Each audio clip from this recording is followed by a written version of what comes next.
14 years ago, a horrific crime occurred in Chengguan Town, Mengcheng County, Anhui Province, China. An entire family of 5 was brutally murdered. Despite numerous challenges, the police relentlessly investigated day and night and eventually brought the killer to justice.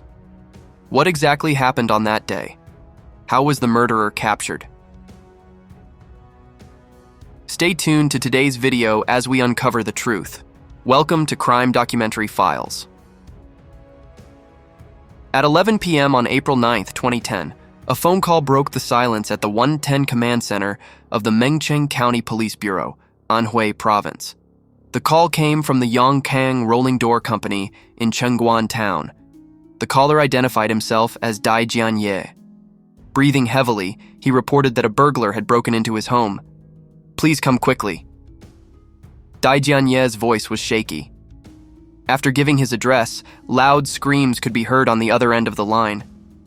The call was still connected, but the police could no longer hear any voices. Sensing the urgency, the police did not hesitate. They quickly prepared a vehicle and headed to the address. The streets were quiet and empty, allowing the police car to move swiftly. Within about 10 minutes, 2 officers arrived at the location.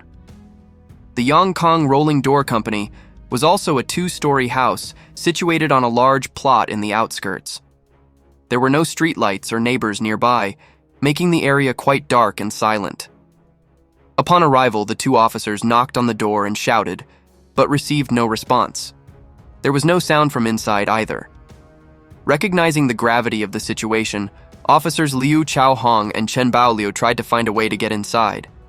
Circling the house, they noticed a scaffold under a second-floor window on the east side and climbed up. Unfortunately, all the second-floor windows were secured with burglar-proof screens. Liu Chaohong and Chen Baoliu had to climb down and think of another way.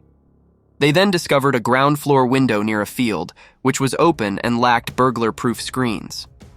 Fresh footprints on the cement ledge indicated that the intruder likely entered through this window. To avoid surprises, the 2 officers decided to split up. One would enter the house to check the situation, while the other stayed outside to keep watch. As Liu Chaohong entered, he immediately smelled a foul odor, which experience told him was likely the smell of fresh blood. Using his flashlight to navigate the dark house, he found the living room in disarray with overturned furniture and broken glass on the floor. Following the trail of blood drops up the stairs, Liu Chaohong reached a room on the 2nd floor with an open door. Inside, he found 2 victims, a man and a woman. He quickly ran downstairs, called his colleague Chen Baoliu, and requested additional support from the station. A 5-person investigation team was promptly assembled. Shortly after, the police found a mobile phone on the living room table and began examining it. They found a contact labeled "Brother." The officer dialed the number and informed the person on the other end about the incident at the house. 5 minutes later, a man named Dai Zhongren drove up to the gate. Dai Zhongren identified himself as the younger brother of the homeowner, Dai Zhongwei, who lived less than 2 kilometers away. The investigation team then escorted Dai Zhongren upstairs to identify the victims. According to Dai Zhongren's statement, the male victim was his older brother, Dai Zhongwei, 40 years old. The woman was his wife, Zhang Baomei, 35 years old. The female victim was found in the bedroom with multiple open wounds, concentrated on both sides of her chest. The blanket covering her had been pushed down below her waist. The bed sheets were disheveled.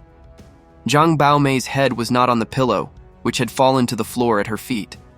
Blood from her wounds had soaked her clothing. Zhang Baomei's right arm also had several wounds. Her arm was extended outward, dangling off the bed, with blood dripping onto the floor, forming a blotchy pattern. Dai Zhongwei was found lying on his back with his arms spread out. He was near the door of the room. Dai Zhongwei had been attacked on the head and face, with numerous wounds disfiguring his features. Additionally, there were scattered wounds on his arms and legs. Dai Zhongwei also had a nosebleed. Both Wei and Mei were dressed in sleepwear. The air conditioner in the room was set to 17 degrees Celsius, which was unusual given that the recommended setting is between 25-28 degrees. Moreover, the weather in Anhui in April is not excessively hot, making the low temperature setting suspicious. Upon further inspection, the investigation team found a blood-stained air conditioner remote control. This suggested that the perpetrator deliberately lowered the temperature to complicate determining the time of death. The crime scene indicated that both Zhang Baomei and Dai Zhongwei had resisted the attack. Notably, there was a piece of skin under Dai Zhongwei's fingernails, which the police suspected belonged to the assailant. It appeared that during the struggle, Dai Zhongwei had scratched his attacker, causing the skin fragment to lodge under his nails. There were also bloodstains on the bedroom walls and on the outside of the doorknob. The wardrobe was open, with clothes strewn across the floor. Drawers from both the wardrobe and the vanity were pulled out, with makeup items scattered on the vanity. A small safe in the corner of the room had blood stains on it, but showed no signs of being forcibly opened. Examining the positions of the two victims, the investigation team believed the assailant first attacked Zhang Baomei. Her signs of struggle led to the disarray described.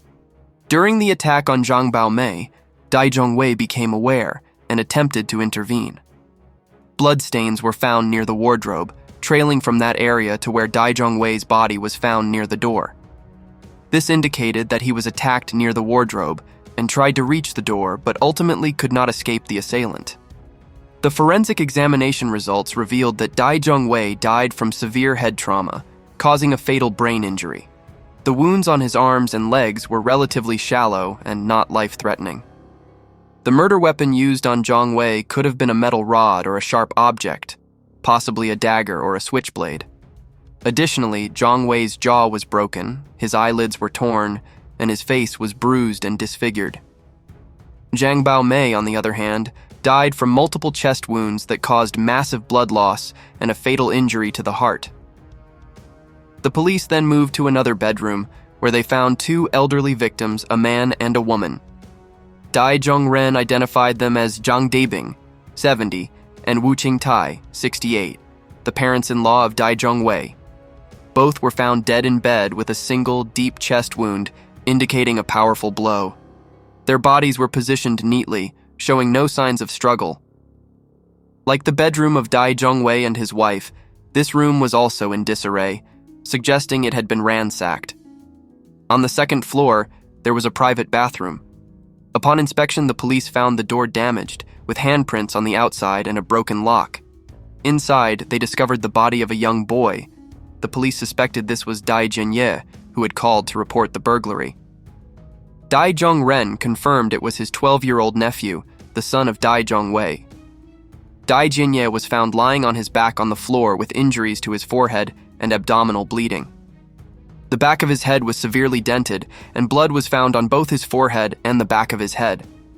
There was also a large bloodstain on the wall near the entrance, trailing down to the floor. The bathroom floor was relatively dry, but a small mobile phone was found in a bucket of water. Based on these details, the police deduced that Dai Jianye hid in the bathroom and called the police when he noticed the intruder. However, the attacker reached him during the call, which explained the screams heard by the police dispatcher after the address was reported.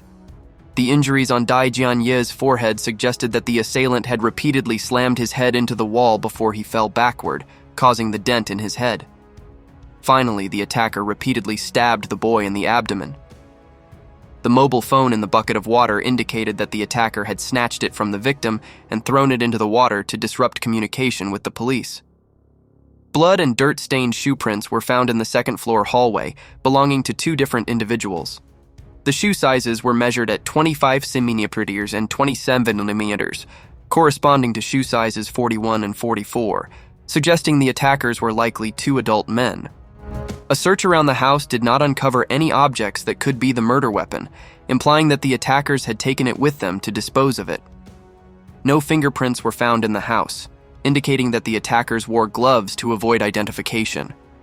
The use of gloves and weapons showed that this was not a spontaneous act, but a premeditated crime. Based on all the details gathered from the crime scene, the investigation team proposed the following sequence of events. The perpetrators entered the house through a first-floor window.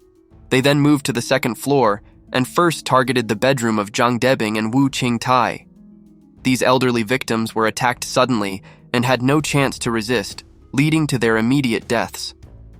The reason for assuming that Mr. Debbing and Mrs. Tai were attacked first is that there were no bloodstains on the doorknob of their room. The second targets were the homeowners, Dai Zhongwei and his wife. Bloodstains were found on the doorknob of their room, likely from the previous victims. Finally, the perpetrators attacked 12-year-old Dai Jianye. His bedroom was closest to the second-floor bathroom, so after realizing something was wrong, Dai Jianye ran into the bathroom to hide and call the police. Unfortunately, he was brutally attacked right after ending the call. The estimated time of death for all the victims was between 10:30 p.m. and 11 p.m. on the same night. Given the severity and brutality of the injuries, it was impossible to determine if the perpetrators had a specific grudge against any individual victim. Considering the entire house was ransacked, the initial assumption was that the motive was robbery. However, this theory was quickly dismissed. The investigation team found 30,000 yuan, over 4,000 USD, in cash in a coat pocket hanging on a chair in the living room and 10,000 yuan on Zhang Baomei's vanity table. Additionally, the safe in Dai Zhongwei and Zhang Baomei's bedroom showed no signs of tampering. At this point, the motive shifted from theft to personal vendetta. The lead investigator immediately outlined the primary tasks: analyzing the social relationships of each victim and thoroughly re-examining the crime scene to ensure no important clues were overlooked. From Dai Zhongren, the homeowner's younger brother, the police learned that Dai Zhongwei was a prominent businessman who owned a private company specializing in rolling doors. The workshop for his business was located on a vacant lot next to the two-story house.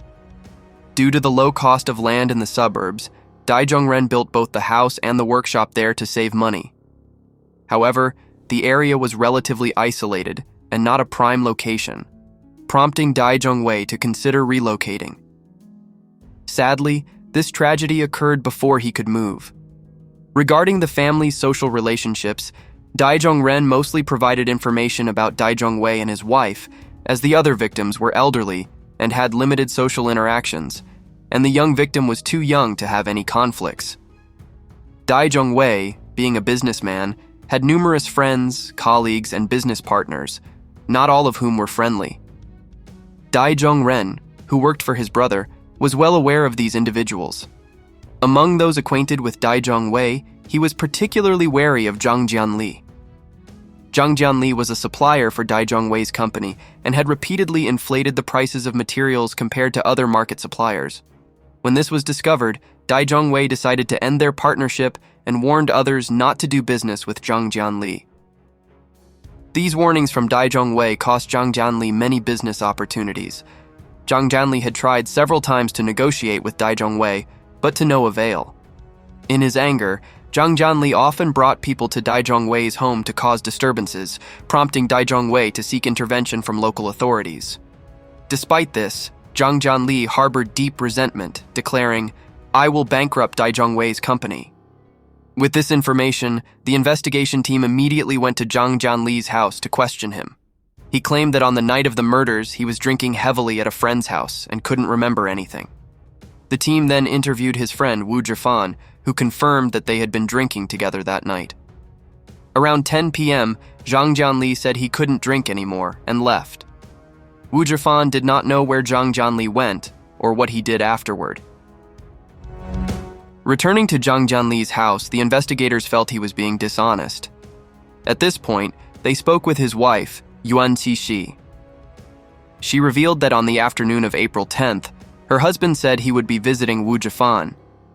Initially, Zhang Jianli asked her to wait up for him, but he didn't return home until early the next morning. When she questioned him, he gave evasive answers. The investigation team found a new clue. A police officer reported finding a business card with a bloody fingerprint in Zhang Baomei's purse. More importantly, the card had Zhang Jianli's name on it. This increased their suspicion of Zhang Jianli. He had left his friend's house at 10 p.m. and didn't return home until the next morning. Where was he during this time, and why did he avoid answering his wife's questions? Given that Zhang Jianli had the opportunity to commit the crime, the investigators took him into custody for further questioning. Confronted by the detectives, Zhang Jianli remained uncooperative. It wasn't until they mentioned the business card in Zhang Baomei's purse that he began to stammer. Zhang Jianli admitted that he had been secretly seeing Zhang Baomei, Dai Zhongwei's wife. They would meet in hotels, but he claimed he had no genuine feelings for her. Instead, he was using her to get back at Dai Zhongwei for ruining his business opportunities. 2 days ago, Zhang Jianli and Zhang Baomei met again.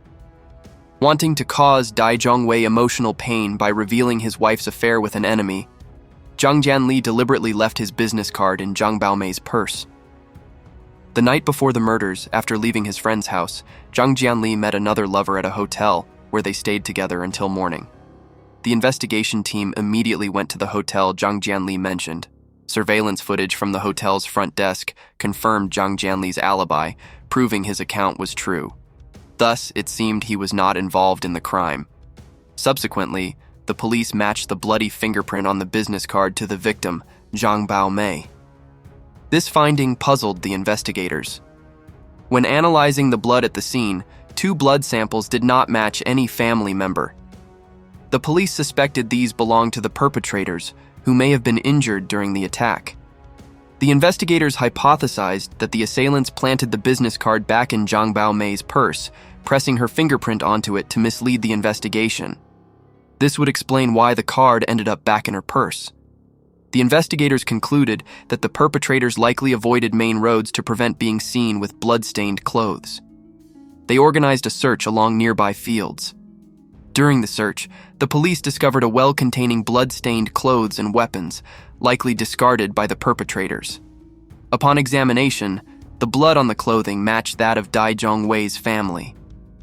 In the coat pocket, they found a promissory note reading, Wang Yijian owes Dai Zhongwei 50,000 yuan, equivalent to 6,800 USD, signed by both parties.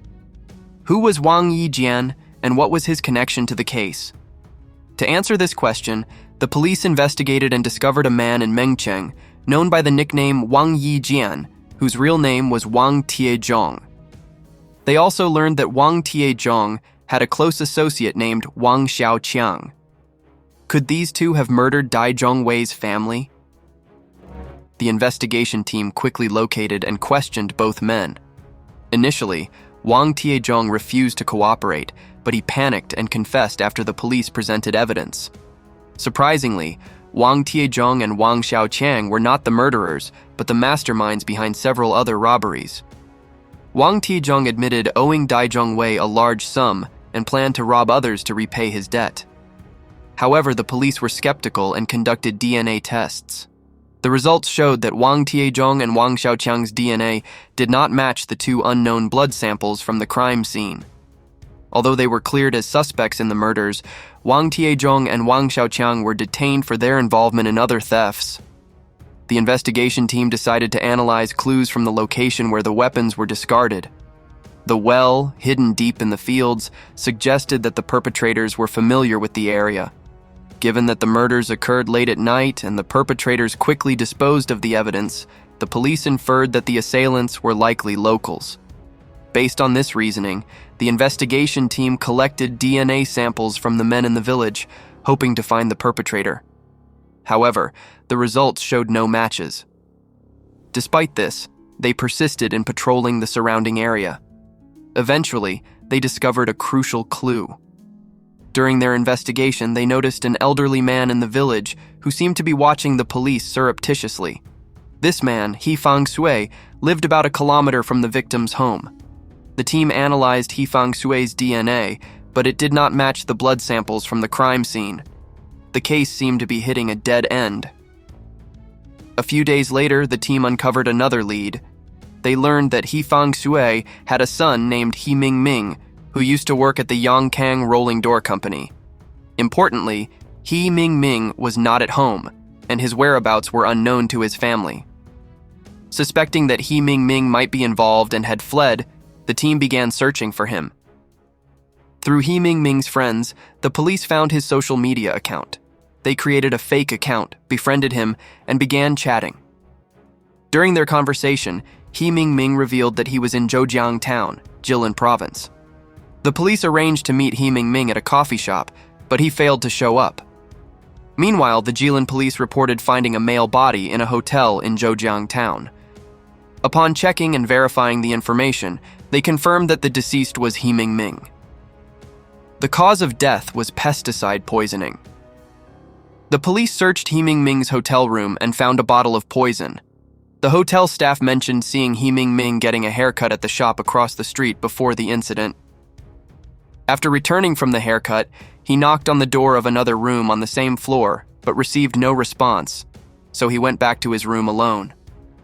The staff confirmed that the guest in the adjacent room was named Wu Lai Yu, who checked in on the same day as He Ming and checked out on the day of Ming's death. Before leaving, Wu Lai Yu cleaned his room excessively.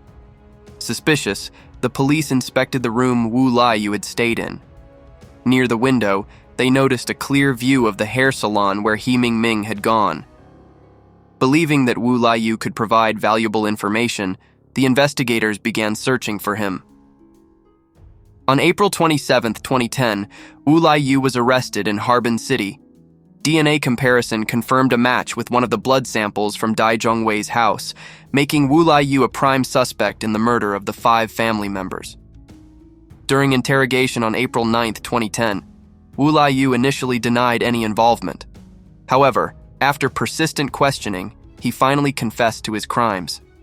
Wu Lai Yu was born in 1971 in Dingzhou City, Hebei Province, China. He dropped out of school in the 8th grade and was sentenced to 6 years in prison for theft. After his release in 2002, Wu Lai Yu moved to Jinhua City, Zhejiang Province, where he worked as a chef. There, he met and became a mentor to He Ming. On April 5, 2010, looking to make quick money without working, He Ming proposed to Wu Lai Yu the idea of robbing the home of the Yongkang rolling door company owner in his hometown where he used to work. Always lazy and ready to take shortcuts, Wu Lai Yu readily agreed. The next day, they took a car to Mengcheng County, Anhui Province, and planned to murder the entire Dai Zhongwei family. On the night of April 8th, they sneaked into Dai Zhongwei's house.